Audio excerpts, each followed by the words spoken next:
voy a hacer con mi...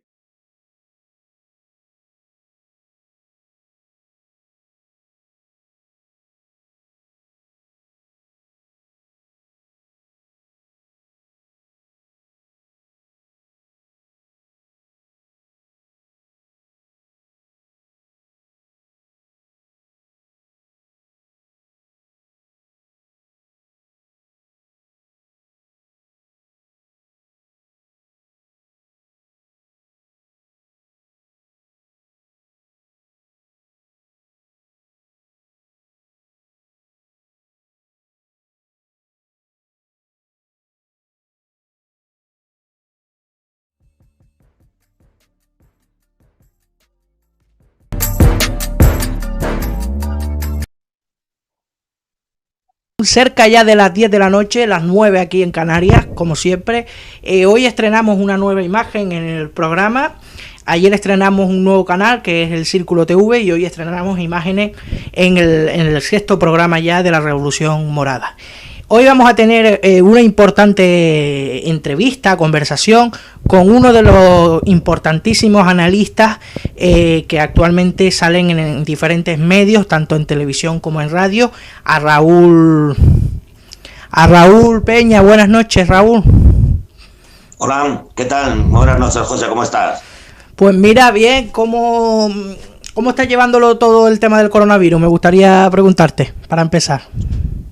Bueno, a nivel personal, lo que es meramente personal, pues bastante bien en general, ¿no? Y tengo bastante más trabajo que antes, del que solía tener, y bueno, y estoy bien en mi casa solo con mi perro y pasando el confinamiento, pues moderadamente bien. A otros niveles peor, ¿no? Pues socialmente hablando, pues mucho más preocupado y bueno, preocupado por la gente, los amigos, la familia y la gente que no conozco, que sé que lo está pasando muy mal, ¿no? Pero a nivel estrictamente personal, yo estoy muy bien.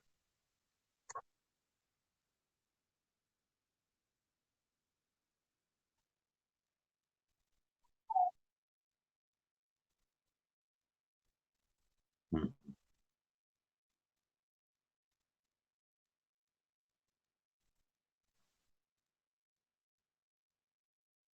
Parecido que hemos tenido ahora es la crisis de la gripe A, pero no tiene nada que ver.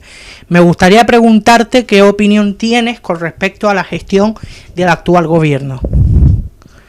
Bueno, pues es que va linkado, ¿no? Con lo que tú acabas de decir. Precisamente la gestión tiene que ver, tanto de este gobierno como del resto de gobiernos del mundo, con precisamente que es una crisis sin precedentes. Es decir, es una cuestión que si bien en Asia ya habían tenido experiencias anteriores moderadamente parecidas, aunque en estadios mucho más tempranos, con el, con el MERS, con el SARS, etcétera, etcétera.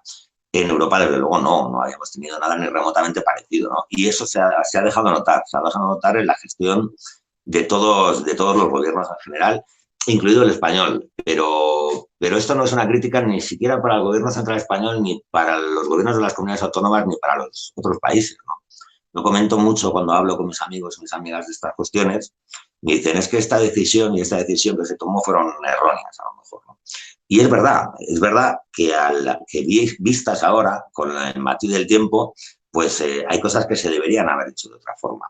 Pero le ha pasado a todo el mundo, nadie estaba preparado para algo como esto y además las presiones son inmensas, el costo humano, económico de paralizar un país es brutal y es una decisión que cualquier gobierno se la piensa muy mucho, ¿no? Yo creo que al final todo se resume en una frase que se ve mucho últimamente estos días por ahí, pero que es fantástica, ¿no? Que deja claro que cualquier medida que se tome antes de la pandemia es exagerada y cualquiera que se vea después de la pandemia parece insuficiente, ¿no?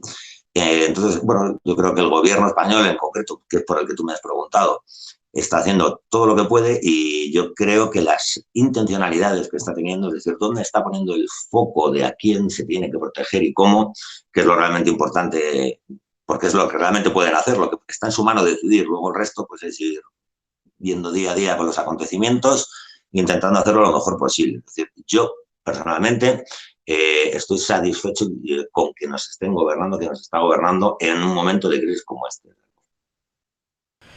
Yo pienso también que el gobierno está haciendo todo lo que puede, pero también quería preguntarte, o sea, la deuda que se está dejando con respecto a esto. Muchas veces, ¿quién va a pagar la deuda? ¿La va a pagar lo de siempre? O sea, esta deuda, porque estamos, es verdad, que generando ayudas, pero también, no solo en España, sino en todo el mundo, el Estado, con lo que está sucediendo, está cogiendo los recursos, incluso de deuda. Me gustaría saber qué posición debería de tener España con respecto al cobro de esa deuda, quién debería de pagarlo, y si los bancos deberían de, en estos momentos tan delicados, implicarse más en esta crisis. Bueno, pues es toda una pregunta, ¿no? Con mucho que contar. Hablaba yo el otro día con mi hermana, ¿no? Y me comentaba a raíz de una cuestión que no viene al caso, una frase que a mí me gusta utilizar de vez en cuando, no lo voy a decir tal cual por no ser soez, pero se me va a entender seguramente, que es que según qué cosas y los millones para las ocasiones, ¿no? Es decir, para este tipo de cosas y para otro tipo de cosas no necesariamente tan graves, pero que en fin, pueden suceder, es precisamente para lo que están los mecanismos de deuda o para lo que deberían estar, ¿no? La deuda, por desgracia, en nuestras economías actualmente se ha convertido en una palanca normal que se va utilizando, como se puede ver todos los años en los presupuestos en Estados Unidos, en otros lados todos los años automáticamente se eleva el techo de deuda, pero sin embargo para eso hasta ahora, es decir, si el país se tiene que endeudar, la lástima es que nos viene esta situación, después de todos los gobiernos que hemos tenido del PP, e incluso ya los anteriores también, que tuvieron que ver con la crisis de 2008, tenemos unos niveles de deuda que, bueno, pues que se van a poder estirar menos. En cuanto a si los bancos deberían implicarse más, por descontado, como todo el mundo, ¿no? Todo el mundo tenemos que arrimar el hombro y todo el mundo tiene que entender que una crisis como esta, si queremos salir de ella, nos va a tocar a todos un poco, ¿no? Por un ejemplo, mis compañeros de trabajo, pues a lo mejor cuando les vuelva a ver en la oficina, pues me dan una colleja, pero pues yo creo que si los empleados públicos, por poner un ejemplo, pues nos tienen que quitar una paga extra y ya nos la darán cuando antes se pueda, como se hizo en su día en la anterior crisis, bueno, pues tendremos que arrimar nosotros también un poquito el hombro, ¿no? Y los bancos, por descontadísimo. De todos modos, son mecanismos extraordinariamente complejos, ¿no? No es solamente la deuda que se emite a partir del Estado, ¿no? Sino las necesidades de liquidez, las líneas de avales. Por no entrar en detalles técnicos, lo realmente importante es que todo el mundo tiene que arrimar el hombro y no puede pasar como pasó en el año 2008, que solamente lo arrimaron los que lo arrimaron, ¿no? Que se les obligó y los bancos, que es por lo que tú me has preguntado, no fueron los únicos, desde luego se fueron de rositas, ¿no? E incluso vimos cómo en algunos casos tenían beneficios récords que no habían alcanzado en toda su vida. Y no hablemos solamente de los bancos, hablamos también, por ejemplo, de las eléctricas o de las energías, ¿no?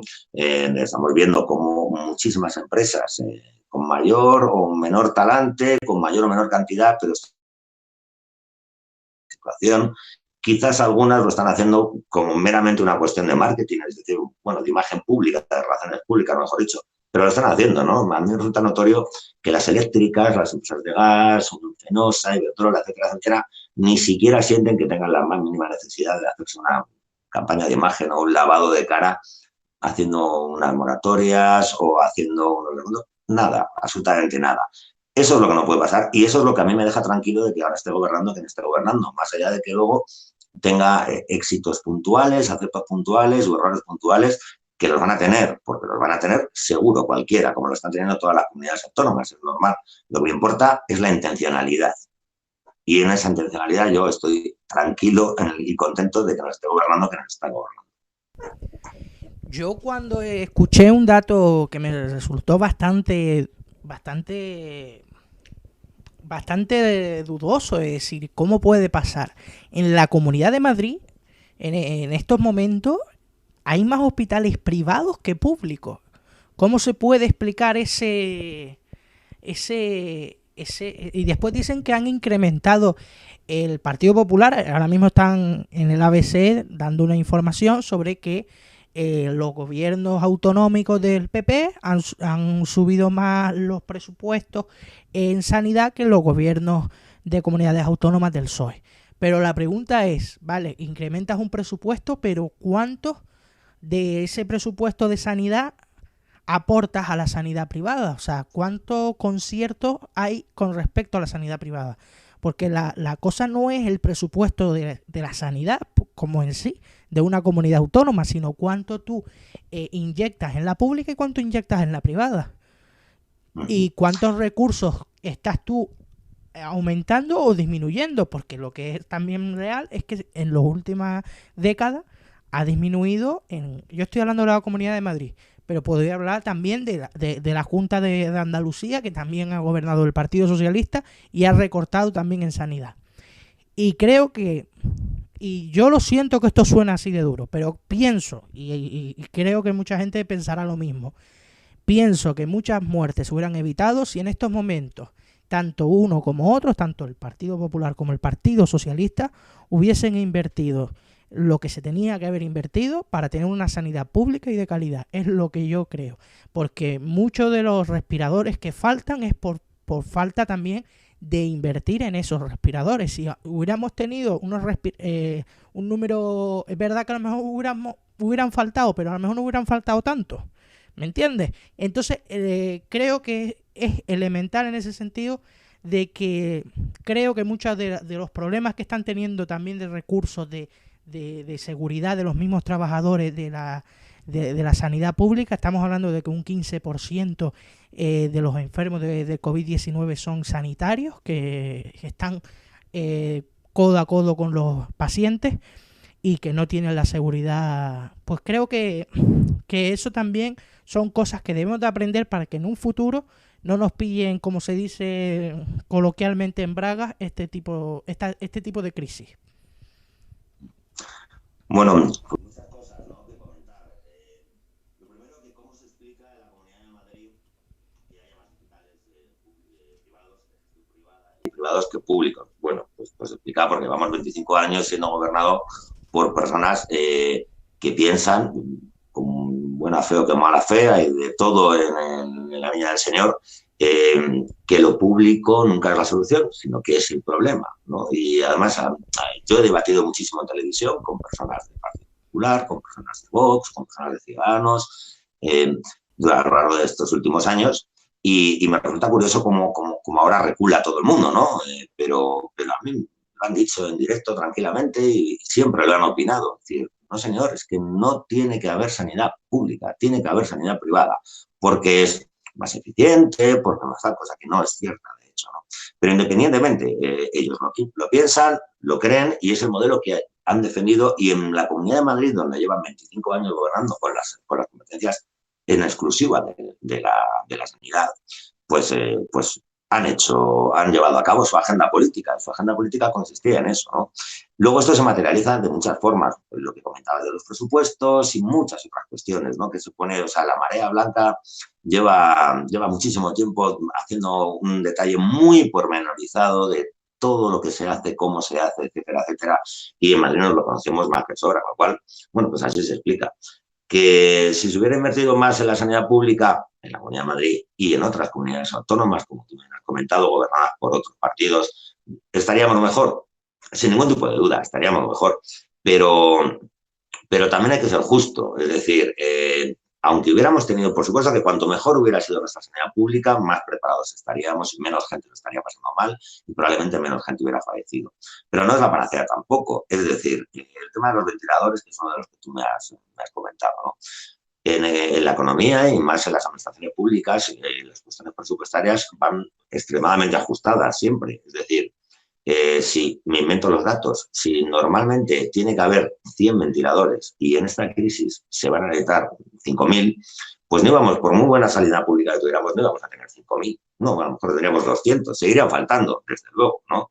Pero no tantos. Y además esto tronca con otro tipo de cuestiones. También está pasando, y lo estamos viendo en otros países, que a España le ha cogido todo esto con un tejido industrial extremadamente debilitado, además, ¿no? Porque la economía financiera cada vez tiene más peso. Hace ya unos años que se revertió la curva y empezó a tener más peso que la economía productiva, etcétera, etcétera, y no nos ha cogido con las herramientas suficientes como para poder reaccionar. Porque no nos engañemos, ni en este país ni en ningún país del mundo iba a haber 5.000 ventiladores, insisto, con los números hipotéticos que estaba poniendo antes, listos, preparados y esperando ahí, por si acaso hacían falta, cuando normalmente lo normal que se usan son 100, porque entonces está quitando recursos de otro sitio donde sí haría falta, ¿no? Pues en investigación contra el cáncer o en cualquier otra cuestión. Que obviamente es una salvajada lo que el Partido Popular, y en este caso la Comunidad de Madrid, que es donde vivo y lo que me has preguntado, ha hecho con la sanidad pública, por descontado que lo es. Que si no, que se está demostrando ahora, por desgracia, por las malas, la importancia de lo público, ¿no? Ya lo decía el otro día Boris Johnson, ¿no? Y que lo diga él tiene mucha mira, ¿no? Dice, vaya, para aceptar que el público existe, importa, efectivamente, ¿no? Bueno, pues qué pena que lo tengamos que estar aprendiendo de una forma tan mala, pero lo importante es que aprendamos la lección y que cuando salgamos de esta crisis y volvamos a la nueva normalidad, a mí me gusta hablar del new normal, ¿no? Porque mucha gente me dice, a ver si volvemos pronto a la normalidad. Y digo, bueno, pues a ver si con un poco de suerte no volvemos a la normalidad y volvemos a una nueva normalidad. Pues a ver si tomamos todos buena nota, desde luego, y nosotros como ciudadanos y como ciudadanas, con nuestro voto, y los partidos políticos, pues con sus acciones. Yo también quería expresar mi descontento con lo que está sucediendo con parte de la oposición. Bueno, con la oposición en general, pero mucho más el tema de Vox y el tema del PP, cómo están gestionando esta crisis. O sea, ellos que sobre todo gobiernan en comunidades importantísimas, estamos hablando de Madrid, estamos hablando de Andalucía, estamos hablando también, me da que de Castilla y León, que es una comunidad que en estos momentos también tiene una alta tasa de mortalidad,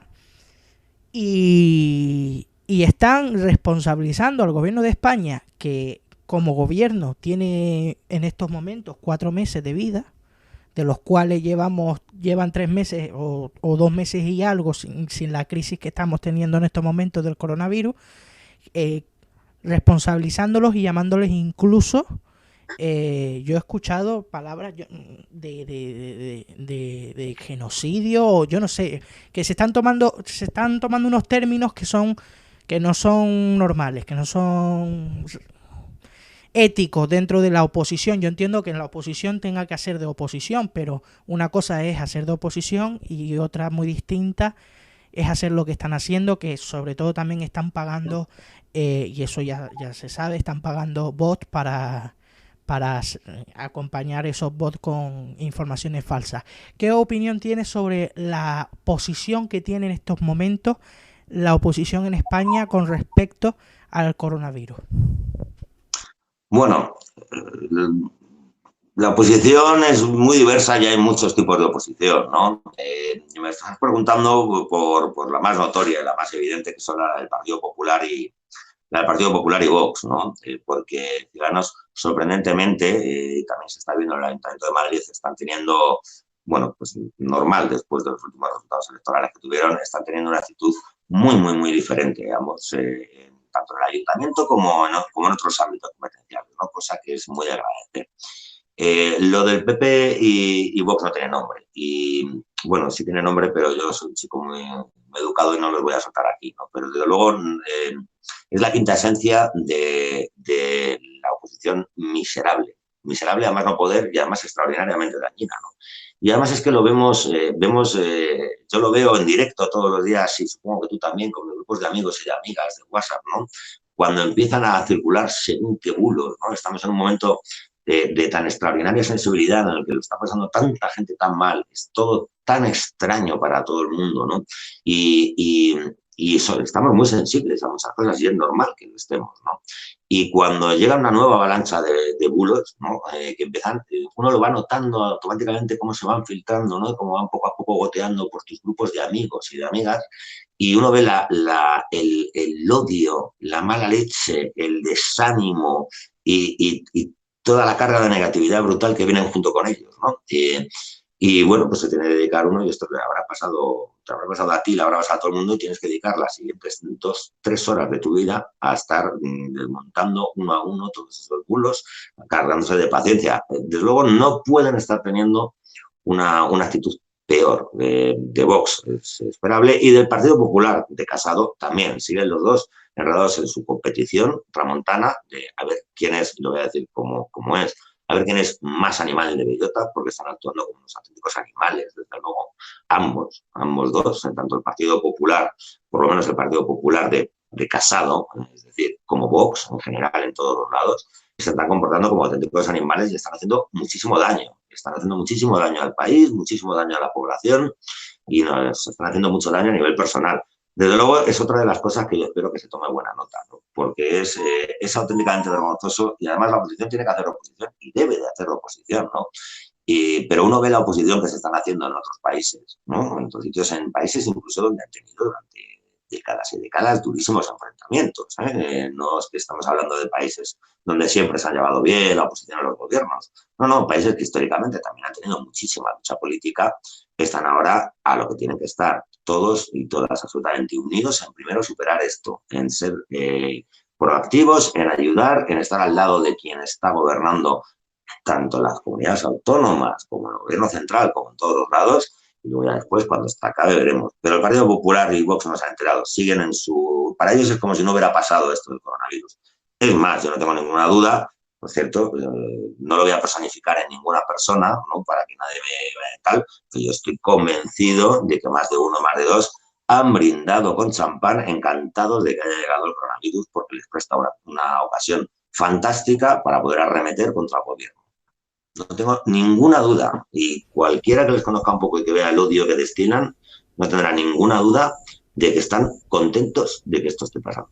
Yo quería también decir sobre el tema de esa propuesta del partido de ultraderecha Vox del gobierno de concentración. O sea, están proponiendo, primero piden la dimisión inmediata del presidente y de Pablo Iglesias, del vicepresidente segundo, y crear un gobierno de concentración donde hayan expertos de la materia, como si no los hubiese en estos momentos en el gobierno de España, para llevar a cabo las medidas que se tengan que llevar a cabo con la actual crisis. ¿Esto no es incitar a un golpe de Estado? Pregunto. Bueno, la verdad es que comparado con otras declaraciones que hemos visto a la extrema derecha, a los nazistas, a los fascistas, etcétera, etcétera, estas parecen hasta suaves. No, desde luego lo que es una de un inoportuno, es decir, de verdad creemos que en este momento, tal y como estamos, con lo que estamos atravesando, nos tenemos que dedicar a hacer camaraches políticos, puestos políticos de espérate, quítate tú que me voy a poner yo, que es el mejor momento ahora mismo, lo mejor para el país y para los ciudadanos, es hacer esto, ¿no? Hacer un cambio de gobierno, un tal. Pues demuestra lo que son y lo que les importa, ¿no? Se llena la boca, siempre lo decimos, hablando de país, de España, de España, de España, pero a España les importa un bledo, están a lo suyo y a lo único que están. ¿Incitar a un golpe de Estado? No, bueno, piden un gobierno, piden que dimitan y un gobierno de concentración nacional. Pues bueno, pues nada, pues lo piden y demuestran lo que les importa realmente el país, ¿no? Yo nada, quería también preguntarte, no una pregunta mía, sino de Gales. Se llama Gales y está uno de los espectadores que nos están viendo ahora mismo en directo y me pregunta que qué opina Raúl sobre la oportunidad que se abre para nacionalizar sectores estratégicos como la luz, las líneas aéreas, como el sucedio, como el sucedio en Italia, como sucedió en Italia, o la salida, es que no escribe bien, o la salida privada, o la sanidad privada y residencia. ¿Qué opinas sobre, o sea, lo que pregunta más o menos es como si se puede aprovechar ahora para nacionalizar sectores estratégicos que yo pienso que se debe de hacer, pero en estos momentos depende, o sea, para que no, yo creo que se debe de hacer, pero a ver cómo explicarlo. Pero que no en estos momentos porque puede sonar hasta feo, de decir, mira, pues vamos a aprovecharnos de la crisis también. No sé si, es que no sé si me estoy explicando bien. Sí, yo creo que te estoy entendiendo, José, sí, y creo que entiendo la pregunta de Gales, ¿no? Bueno, pues es que esto tiene dos partes, ¿no? Desde luego, lo que no deberíamos de hacer, lo que no debería hacer el gobierno y no deberíamos hacer ninguno, que es lo que está haciendo la oposición, es aprovechar esto para nada. ¿no? Es decir, esto es lo que hay que hacer, es lo que hay que hacer, es intentar pasarlo entre todas cuanto antes y luego recuperarnos lo mejor que podamos, ¿no? Y no aprovechar para nada. Pero esto tiene dos estadios distintos, ¿no? Uno a corto plazo, de la gestión de la propia crisis, y otro el día después de la gestión de la crisis. No me parecería nada raro, y se está comentando en muchos países, en algunos países se está empezando a llevar a cabo, que durante la gestión de la crisis ciertos sectores sean puestos a disposición del Estado. Llámalo nacionalizar o llámalo como lo quieras llamar. Es decir, pero Yo creo que no es nacionalizar, porque si fuera a nacionalizar sería que ya esa empresa sería propiedad del Estado. No estamos hablando de eso, estamos hablando de que la empresa colabore con el Estado, que es diferente. O sea, está obligado a colaborar con el Estado en estos momentos, por ejemplo, la sanidad privada. Si por ejemplo, hay un colapso en un hospital, pues se mandaría a un hospital privado y estarían obligados a atenderlo. Una cosa es colaboración, y otra muy distinta es, ya estamos hablando de nacionalizar, estamos hablando de que la empresa pase a propiedad del Estado directamente. Claro, por eso decía José, una cosa es lo que tú me bien acabas de explicar, la gestión durante esta crisis y la puesta a disposición del sistema público de elementos privados y particulares, que en esa creo que poca gente no estará de acuerdo. Y otra cosa a posteriori es que esto tiene que abrir un gran debate y va a generar un gran debate en el que debemos de hablar de cómo está articulado, ¿no?, todo nuestro estado social, de derecho económico, etcétera, etcétera, sobre la conveniencia de que según qué empresas de según qué sectores sean nacionales, ¿no? Yo prefiero decir sean nacionales en vez de nacionalizar, que es lo mismo, ¿no? Pero uno dice la palabra nacionalizar y te sueltan un chavista o un algo, ¿no? Como si esto no fuera lo más normal del mundo. Hombre, nacionalizar siempre, a ver, cuando no, eso no pasa, a ver, hay que decirlo y no pasa nada. En los países donde había un régimen llamado comunista o socialista, todas las empresas eran nacionalizadas. Eso es un sistema económico diferente. Nosotros en España tenemos un sistema económico que tiene parte de esa esencia, aunque en la Constitución lo pone. O sea, el tema de que la propiedad privada existe, pero también existe, pues en estos momentos de crisis, de que esa propiedad privada, esa empresa, tenga la obligación de colaborar. Ese artículo, ¿cómo era? El 128. Pues, de hecho, toda la riqueza del país en todas sus formas está subvencionada al bien general, pero no en momentos de crisis. En todos los momentos, en todo lo que dice nuestra Constitución, en momentos de crisis, por descontado, ¿no? Porque hay que recordar que la Constitución que tenemos en España, lo bueno que tiene esa Constitución, que fue aprobada, no solo fue llevada por el partido que gobernaba en ese momento, que era la UCD, sino que fue hecha también por gente de diferentes partidos, Partido Socialista, Partido Comunista e incluso Alianza Popular. En ese momento se llamaba así. La Popular votó en contra. Votó en contra, pero hubo uno de los miembros, votó a favor, pero estuvo ¿no fue uno de los padres fundadores Manuel Fraga, o me equivoco?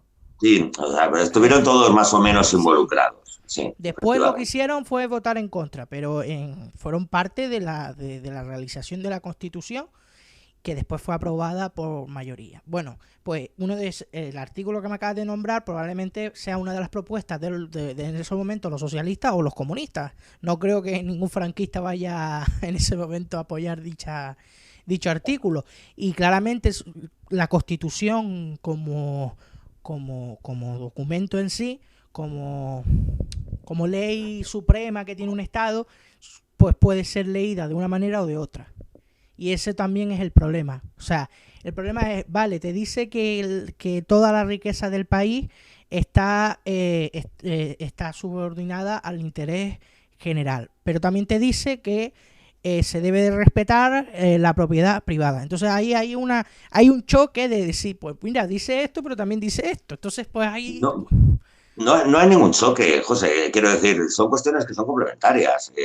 Yo lo veo que es complementario. A ver, yo como tú lo veo que es complementario tanto una cosa como la otra, pero hay gente que lee la Constitución, es como la Biblia en ese sentido. O sea, la Biblia, por eso hay diferentes ramas dentro del cristianismo.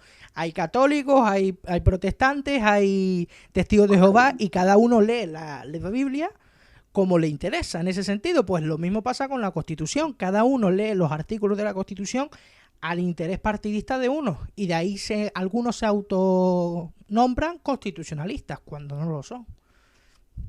Bueno, pero en cualquier caso, volviendo a la pregunta, ¿no?, que hacía Alex y que me hacías tú, más allá del debate constitucionalista, la Constitución es suficiente, es un marco suficientemente amplio como para que dentro de ella y con su articulado que de ella emana como ley fundamental se pueda hacer muchas cosas muy diversas, ¿no?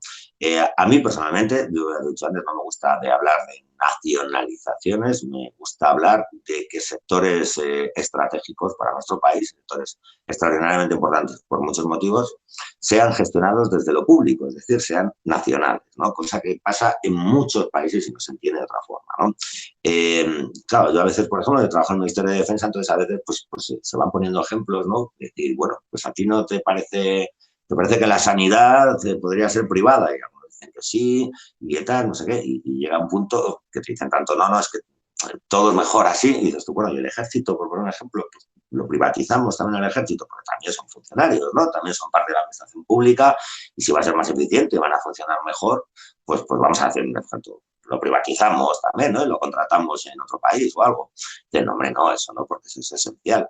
Bueno, pues porque el tratamiento médico y la sanidad de todos los españoles y de todas las españolas es menos importante, porque vamos, lo usamos bastante más, desde luego, que el ejército, ¿no? Afortunadamente, el ejército no tenemos que usarlo nada, desde luego, ¿no? Pues mira qué bien, y ojalá no tengamos que usar nunca. Pero ¿qué pasa? Que la sanidad la usamos menos. La energía, los transportes, las comunicaciones y parte del sector financiero, desde luego, ¿no? Que en su día existían las cajas de ahorros y que desgraciadamente pues pasó lo que pasó con las cajas de ahorros, ¿no? A través de las comunidades autónomas y de muchas cuestiones. Entonces, ahora hay que usar todo lo que haga falta.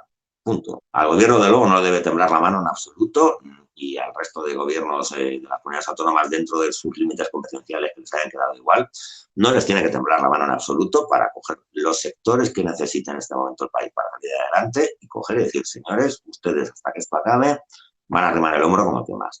Eso sin ningún tipo de duda, y no creo que haya mucha gente que lo ponga en discusión, desde luego.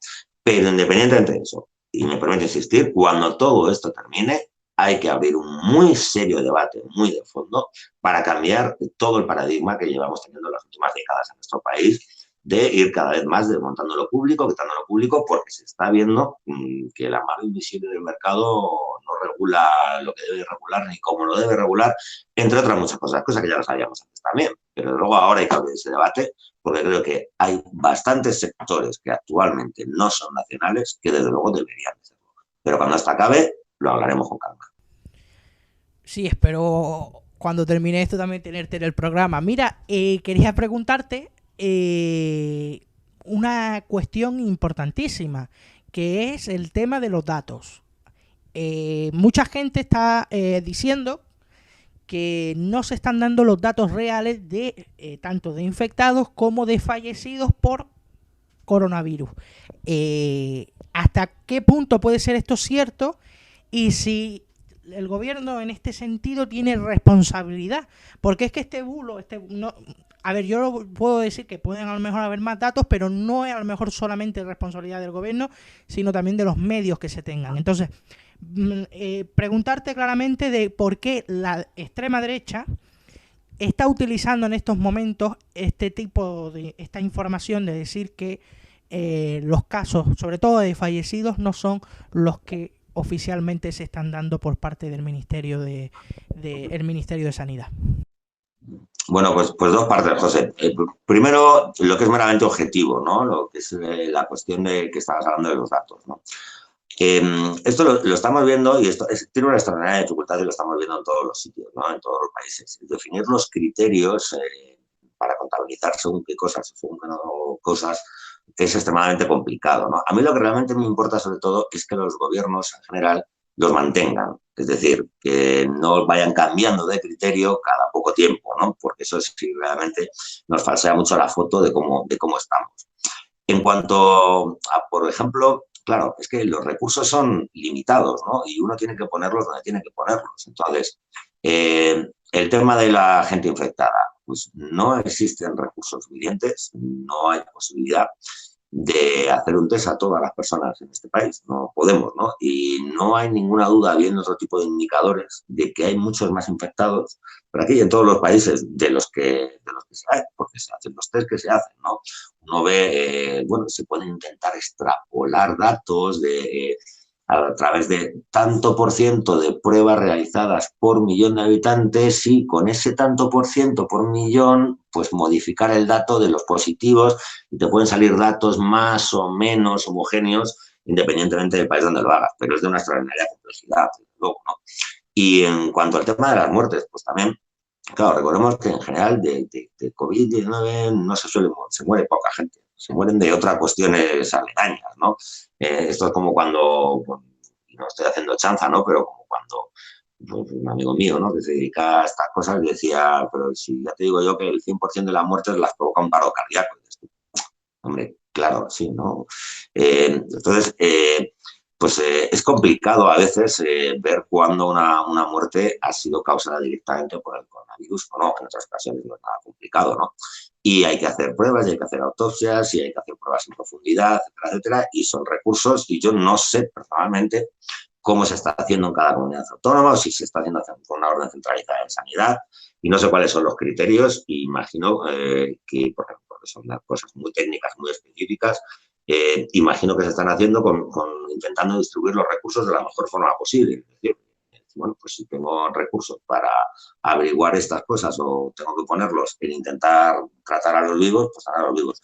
Lo que yo le pido desde luego al gobierno es que sea homogéneo. Es decir, lo que no puede hacer, porque entonces nos dan a todos una foto falsa, y eso no puede ser, es que cambien los criterios. Si el criterio que se utiliza para contabilizar las muertes es este y este desde el inicio de la crisis, pues ese es el que se tiene que mantener. O si se quieren hacer otros adicionales en paralelo, que se haga, pero no dejar de hacer el anterior, desde luego, ¿no? Porque entonces saltan por los aires los datos, ¿no?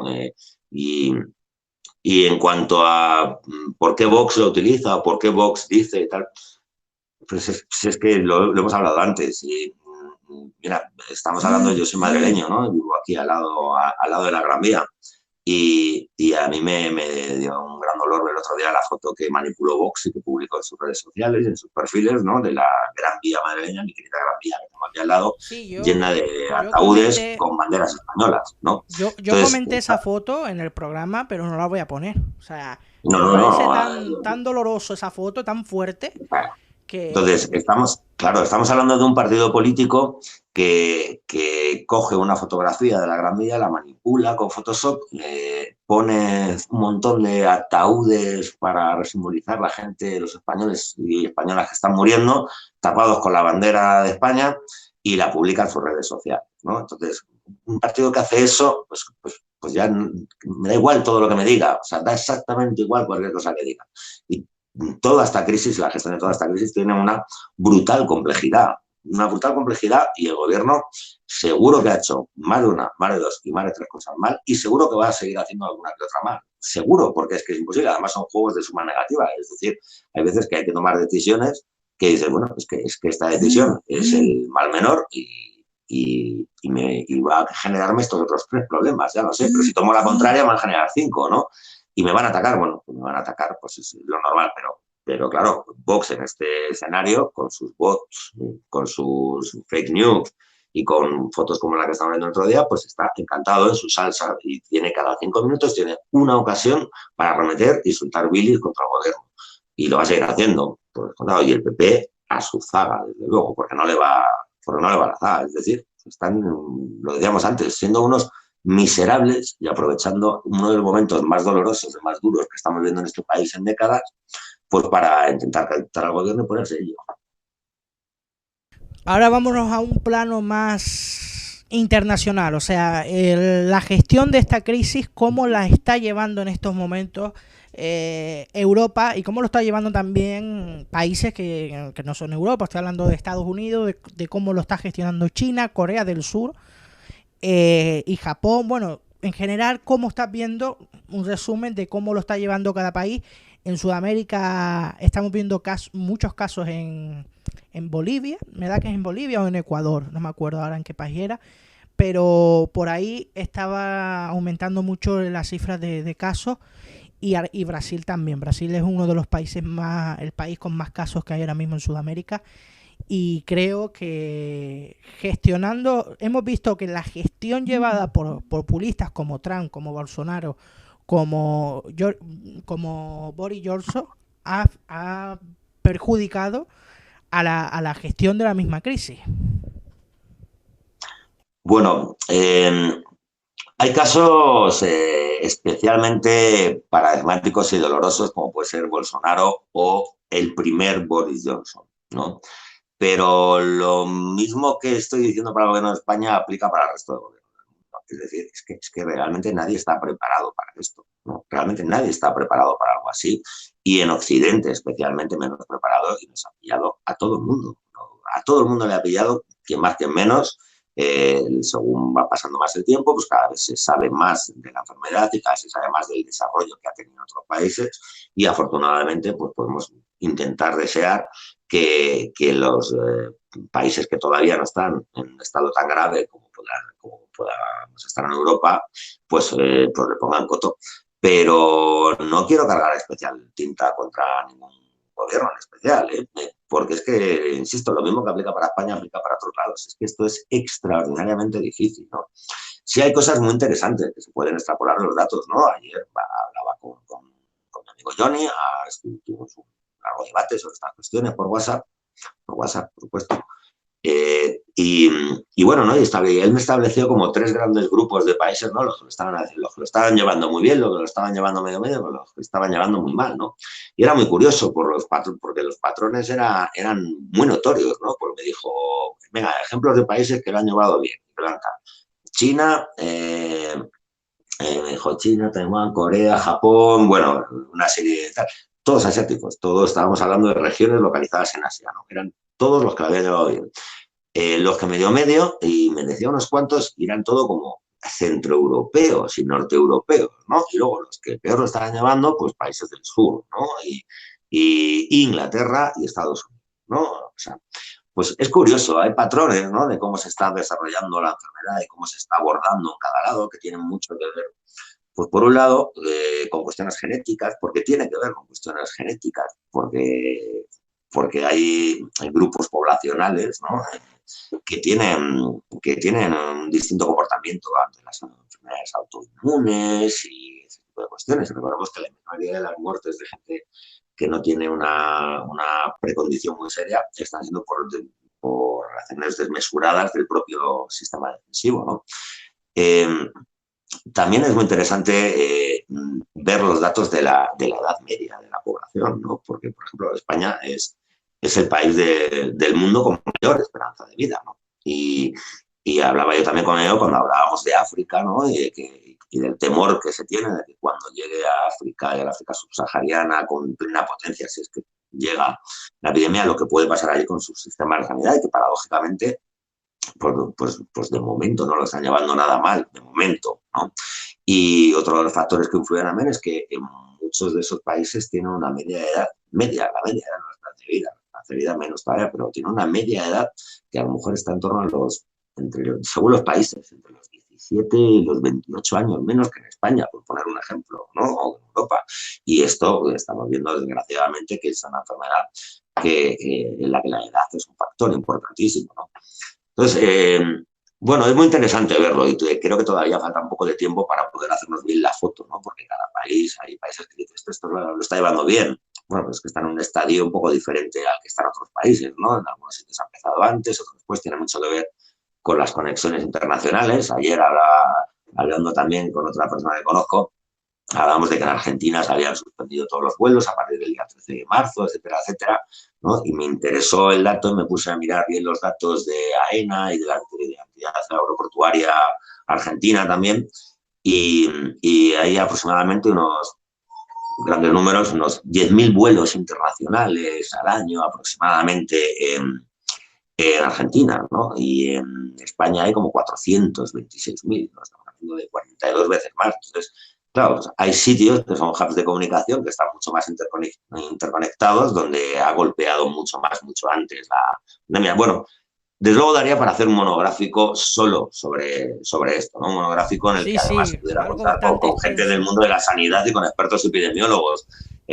Hablando de lo político, del análisis Sí, estrictamente político, bueno, yo creo que casi todos los gobernantes del mundo, los gobiernos del mundo, están haciendo lo que buenamente pueden. Y salvo quizá Bolsonaro y el primer Boris Johnson, o el primero porque ahora está en la línea del resto del país, bueno, y Donald Trump efectivamente. en un principio.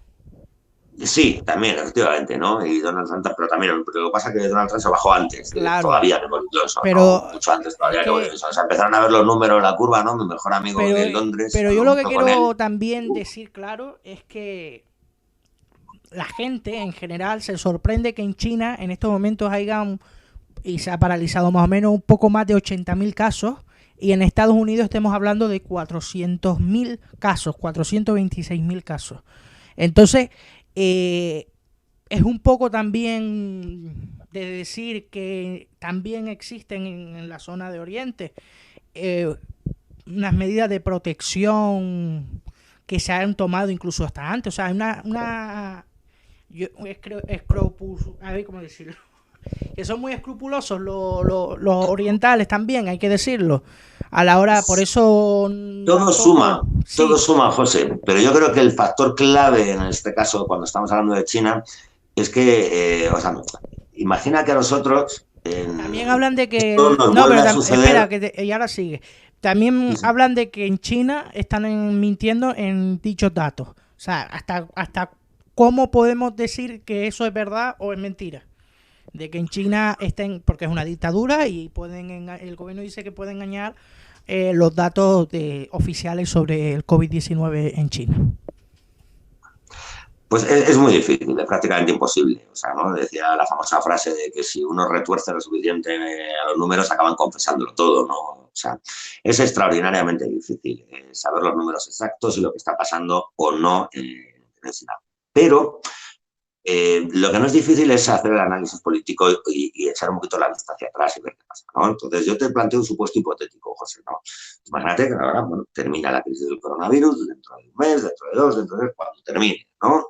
Imagínate que dentro de 3 años tenemos otra. Pues seguro que no nos va a pasar lo mismo que esta vez, ¿no? Seguro que nos va a pillar infinitamente más preparados, ¿no?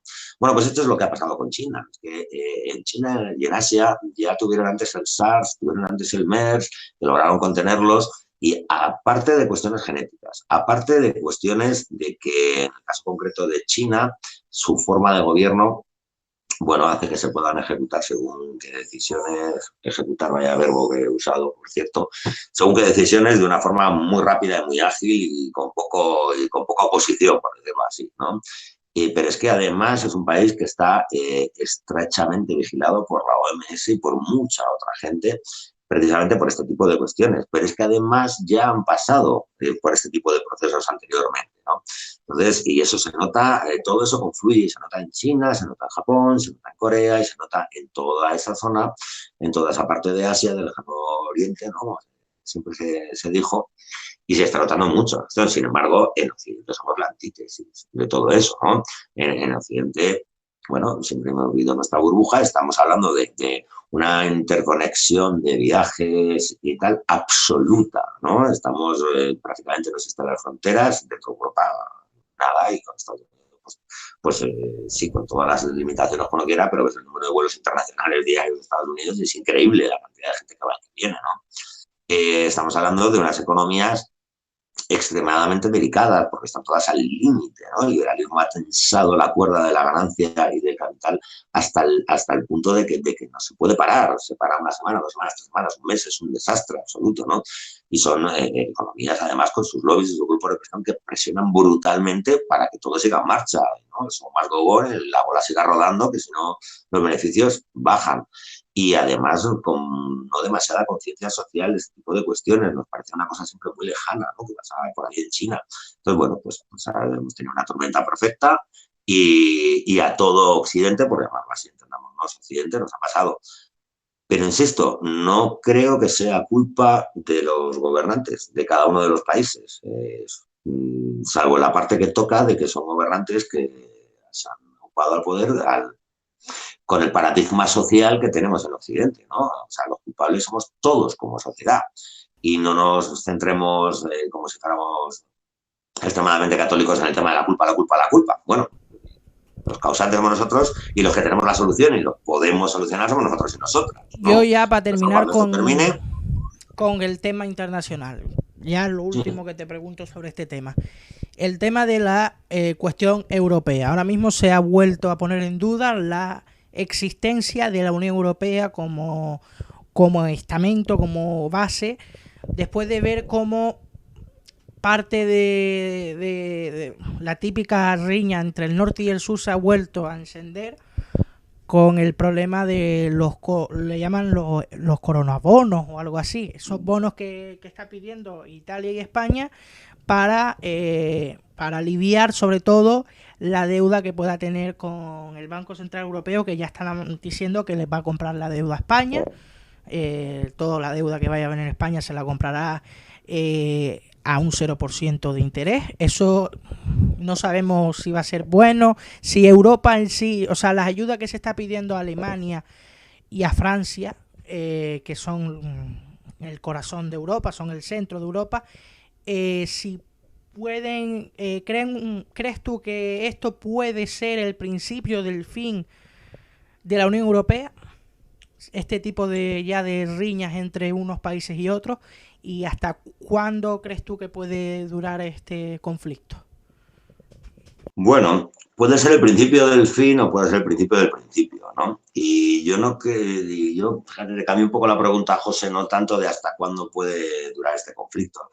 Pues es que este conflicto lleva desde Maastricht, prácticamente. Esta Europa es la hija de Maastricht y lo que pasó en Maastricht fue lo que definió, ¿no? Nosotros vivimos en la Unión Europea, que se llama Unión Europea, pero que no es ni siquiera una unión económica, una unión monetaria y poco más, ¿no? Lo que estamos viendo no es nuevo, ya lleva pasando mucho tiempo, ya pasó en el 2008, desde luego, con toda su violencia, pero ya venía pasando de antes también, ¿no? Tenemos una Europa donde hay intereses muy diversos, países y bloques muy distintos que tienen forma muy diferente de entender la sociedad y formas muy diferentes de gestionar su economía, además, ¿no? Su balanza comercial, su tejido productivo, el tejido financiero. Y esto no es nuevo, ¿no? Siguen existiendo estas tensiones y es posible que esto que está pasando ahora, si la reacción, porque decía el otro día Pedro Sánchez, y para entender, no es que sea especialmente fan de Pedro Sánchez, ¿no? Pero bueno, pues cuando tiene razón, ¿no? Decía una frase muy acertada, que es que Europa se la juega, y claramente el proyecto europeo se la juega, pero el proyecto europeo se la juega.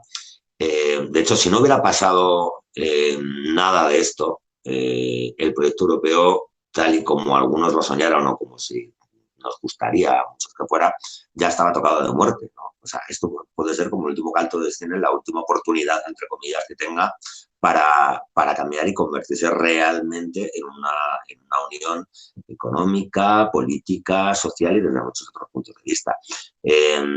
Por resumir un poco, pero es que sigue siendo, insisto, la misma película de 2008 que habíamos visto de antes, ¿no? Los países, las locomotoras financieras del norte, que en realidad todos son locomotoras, pero bueno, como siempre se les ha llamado, pues tienen una forma de entender la fiscalidad, la balanza, la inflación, etcétera, etcétera, que les viene perfecto para su tipo de economía, pero que es terriblemente nocivo para otro tipo de economía, ¿no? Pero quien manda en Europa es que manda en Europa. Has dicho que el corazón de Europa siempre ha sido Francia y Alemania. Sí es cierto, esto es así, siempre lo ha sido hasta cierto punto, pero por eso me parece especialmente interesante desde el punto de vista político lo que está pasando ahora mismo, ¿no? Porque Francia se está dando mucho mus, porque Francia está en una situación bastante parecida en ese sentido a cómo pueda estar Italia, a cómo pueda estar España, ¿no? Quizá no tan mala, pero no muy diferente, y además está en un estadio distinto todavía, ¿no? Hay que ver también hay que hablar de Bélgica, o sea, Bélgica también es uno de los protagonistas de esta discusión y en estos momentos, por desgracia, es uno de los es el país del mundo con más casos por habitante de coronavirus. Sí, lo que pasa es que también es cierto que es un país tan pequeño dentro de lo que cabe. No, también hay que decirlo, también, es verdad. Claro, que enseguida los datos, ¿no? Pues cuando tienes una muestra tan pequeña, pues bueno, pues a veces los tantos por ciento dices, pues wow, pum, ¿no? ¿Cómo ha salido, no? Eh, pero bueno, sí, sí, o sea, en general los Países Bajos, de Benelux, ¿no? Y bueno, pues están teniendo, es que es más de lo mismo, si es que ya lo llevamos viendo muchos años, muchos años en esta Unión Europea, es decir, lo que ocurre es que en momentos como estos de extraordinaria sensibilidad, de extremada emergencia, ¿no? Que es no menos importante para la población a largo plazo que lo que pasó en el 2008, pero sí mucho más notorio, más doloroso y mucho más inmediato y visible, pues se está notando más, ¿no? Las declaraciones vergonzosas que hizo el primer ministro holandés el otro día, pues uno tira de hemeroteca y puede encontrar pues muchas muy parecidas en el 2008 y en torno a la crisis del 2008 y los años posteriores, ¿no? Y por no hablar de lo que decían de Grecia, etcétera, etcétera, ¿no? Lo que pasa es que ahora duele más, ¿no? Porque ahora es algo que se ve mucho más cercano, que se está notando mucho más, estamos en casa confinados, una situación absolutamente atípica, nuestra rutina diaria y nuestra vida ha saltado por los aires, tal y como la teníamos concebida, por lo menos durante este tiempo, y se está notando mucho más todavía esa diferencia entre esas dos Europas. En realidad tampoco son dos, más de dos, ¿no? Pero vamos, estas dos. Luego probablemente se hablará con otros países de Europa que digan, bendita España, bendita Italia, la suerte que tenéis. Y Raúl, volviendo a España, ¿cómo estás viendo el análisis que están haciendo los medios de comunicación, la televisión, la radio, la prensa escrita? ¿Es verdad que está habiendo algún tipo de censura en los grandes medios? Y también preguntarte la importancia de lo que hablamos antes de los bulos, de si algunos medios de comunicación, si hay que nombrarlos no pasa nada, se nombran, se están aprovechando de la crisis también en ese sentido para difundir esos bulos. Y ya por último de la televisión es los 15 millones, esos 15 millones que son, se supone que es para publicidad institucional, que ha dado el gobierno a los dos grandes grupos, a Mediaset y a Tres Media. Bueno, pues varias cosas, ¿no? Al respecto. Los medios de comunicación. Los medios de comunicación están como si no hubiera coronavirus para ellos. Es decir, están actuando cada uno dentro de su ámbito, de sus nichos de mercado, exactamente igual que actuaban antes del coronavirus, ¿no? Hay medios de comunicación que se nutren del morbo, que se nutren del espectáculo amarillento, del sálvame, vaya, ya estamos haciendo publicidad alguno, lo siento, ¿no? Y bueno, pues siguen haciendo lo mismo. Antes lo hacían con el caso de la desaparición de una chica o con el caso de una riña entre no sé quiénes, pues ahora lo hacen con lo que venden, que es el coronavirus, ¿no? Y es pues auténtica televisión bazofia. Lo era antes y lo sigue siendo ahora. Y están, pues bueno, pues como se suele decir, ¿no? Dice un amigo mío, bueno, dice mucha gente, ¿no? Lo de típico de ACDC, ¿no? Antes de Cristo por Cristo, antes de coronavirus, después de coronavirus, ¿no? Pues los medios de comunicación, en ese sentido, muchos de ellos, los que tienen ese nicho de mercado, están antes de coronavirus. Como si no hubiera acabado, ahora siguen haciendo la misma televisión bazofia que hacía antes. Los que hacen buena televisión, pues la hacen, pero no estamos hablando de eso, ¿no? Y en cuanto a otros medios de comunicación, también tienen sus nichos, en este caso políticos, ¿no? Es decir, pues tú eres un votante progresista de izquierdas, pues lees esto, tú eres un votante de centro moderado, lees esto, eres un votante de extrema derecha o derecha, lees aquello otro, ¿no? Y la mayoría siguen hablándole a los suyos, la verdad. Están igual antes del coronavirus, ¿no? Están, bueno, pues los de tal, dándole candela. Esto es un debate que me gustaría defendiendo a quien toca. Un debate que podríamos tener un día sobre los medios de comunicación, que sería más amplio, sobre el tema de si los medios de comunicación informan o hacen propaganda. Eso sería bueno un día debatirlo. Y ya para... Pero probablemente vamos a acabar rápido el debate. Hacen propaganda. Siguiente hacen pregunta. Propaganda. Pero bueno, perdón, por supuesto que hay mucho más. Sí. No, pero... Ahora he sido yo que he dado el titular escandaloso, perdón. No, pero la mayoría lo hacen, es que eso no hay ninguna duda, pero también hay que ver en qué sentido hacen esa propaganda. Ya para ir terminando ya, que no quiero, ya llevamos ya cerca de una hora y te dije media hora, así que te pido mil disculpas ya. No te preocupes.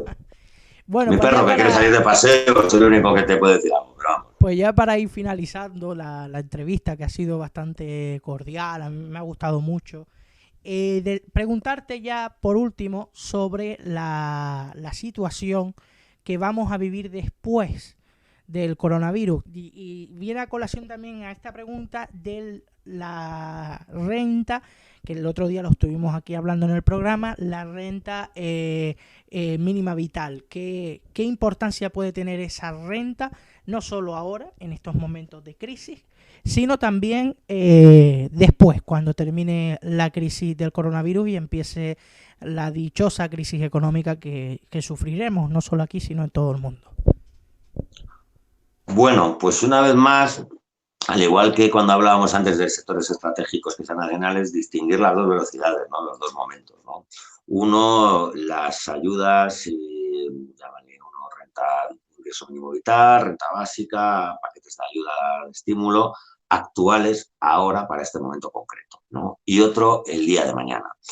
Lo tocante ahora mismo, bueno, pues es obvio, ¿no? Que hay personas que lo van a pasar muy mal y que lo están pasando muy mal y hay que ayudarlas, ¿no?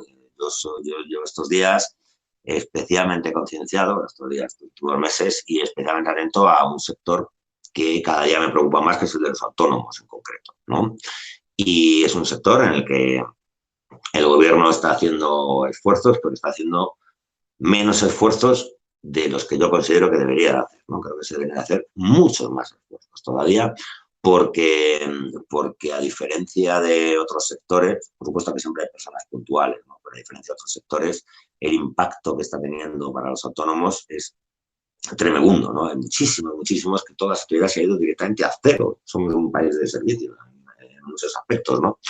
Y bueno, como decíamos, lo del día después. El día después. Pues es que hay que abrir muchos debates el día después, ¿no? Lo que comentaba ¿Seremos las antes, ¿no? mismas personas el día después?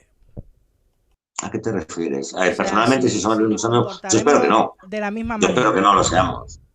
Yo espero que no lo seamos, ¿no? Pero que seamos mejores, ¿no? No es que sea yo un optimista antropológico, pero bueno, pero sí me gusta tener cierta esperanza en el sentido de no católica, ¿no? Y yo espero que no seamos los mismos, ¿no? Es lo que he hablado en algunas ocasiones, en algunos medios en los que estoy hablando últimamente, del new normal, ¿no? La nueva normalidad, ¿no? Cuando alguien te dice lo de, oye, a ver si volvemos pronto a la normalidad, pues no. Vamos a intentar no volver a la normalidad, vamos a intentar que aparte de todo lo malo que esto nos va a traer, que nos va a traer muchas cosas malas, son irremediables con el sistema que tenemos, cómo está articulada nuestra sociedad, esto es un batacazo tremendo, ¿no? Pero bueno, ya que las malas las vamos a tener, vamos a ver si podemos sacar las buenas e intentar traer las buenas y extraer las buenas conclusiones, ¿no? Ingreso mínimo vital, bueno, pues está sobre la mesa y será un tema que habrá que hablarlo. Ya se hablaba antes de todo esto, ¿no? Y decía antes que mi mejor amigo vive en Londres, ¿no? Y bueno, yo debatimos mucho de política, él sigue muchísimo la política en Inglaterra porque le gusta mucho y yo cada vez que voy y cuando puedo hablo con él y hablamos mucho, me decía, tío, estoy alucinado porque es que Boris Johnson y en la Cámara de los Comunes y de los Lores se está hablando en Inglaterra, el paradigma del liberalismo, vamos, en la City londinense, de renta de ingresos mínimo vitales y de rentas básicas universales, ¿no? O sea, que en un país como este se esté empezando a hablar de eso en serio y están haciendo propuestas en la Cámara, es increíble, ¿no? Bueno, pues hay que hablarlo y hay que verlo. Puede que sea una de las opciones. Yo adelanto que a mí personalmente no es de las que más me gusta, ¿no? Por todo lo que lleva aparejado. De luego me parece mejor que el sistema que tenemos actualmente. Pero desde luego creo que es perentorio que cuando esto termine podamos hablar de este y de muchos otros temas y no volver a la normalidad. Que a mí me da miedo porque el sistema en el que vivimos tiene una extraordinaria resiliencia, ¿no? Ya lo vimos en el 2008. Enseguida se defiende, se vuelve, se repliega sobre sí mismo y cuando nos queremos dar cuenta, como si aquí no hubiera pasado nada, ¿no? Y seguimos tirando para adelante, tirando para adelante. Me acuerdo cuando en el 2008 Sarkozy salía en rueda de prensa triunfante, vale, ¿no? Diciendo que, y hablando de que había que refundar el capitalismo por completo y hacer un capitalismo de rostro humano, ¿no? Pues fue aplaudida por mucha gente en su momento, incluso otros próceres, ¿no? Como quien dice, le siguieron y bueno, cada 4 días aquello quedó en absoluto agua de borrajas y no solamente no se aceleró, sino que se aceleró la deriva que ahora nos tienen una situación que hace que esto nos impacte con la violencia que nos impacta. Con lo cual, que esta vez no pase, ¿no? Y aprovechando que son Pues las muchas 11, gracias, Raúl. eso es. Te agradezco que hayas estado aquí y a ver si hay una próxima vez que puedas estar y hablar y conversar. Me ha gustado mucho. Espero que Un placer. te hayas sentido a gusto en el programa y nada, muy buenas noches. Buenas noches a todos y a todas. Cuidaros.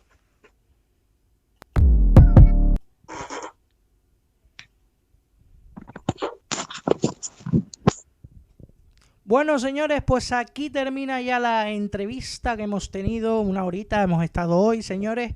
Volvemos el lunes. Es hora ya del fin de semana porque emitimos de lunes a jueves. Así que te espero el lunes en un nuevo programa de La Revolución Morada. Y claramente deseo, y con esto os lo pido a ustedes, que también sean participativos en este espacio y también formen parte de este espacio.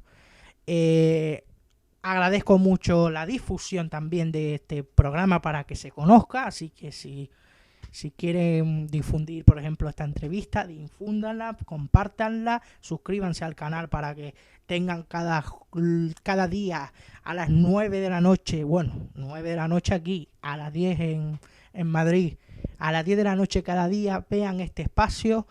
Y como siempre, quiero mandar un abrazo a todos y lo voy a hacer todos los programas, un abrazo a todos los trabajadores sanitarios, a todas las trabajadoras también sanitarios, y quiero también mandar un saludo a los reponedores y reponedoras de supermercados, farmacéuticas, es que son muchos, a los cuerpos de seguridad del Estado, a todos los que están luchando con esta crisis, y también quiero darles las gracias a usted que se está quedando en casa y está cumpliendo el confinamiento para que pronto salgamos de este virus. Muchas gracias y muy buenas noches.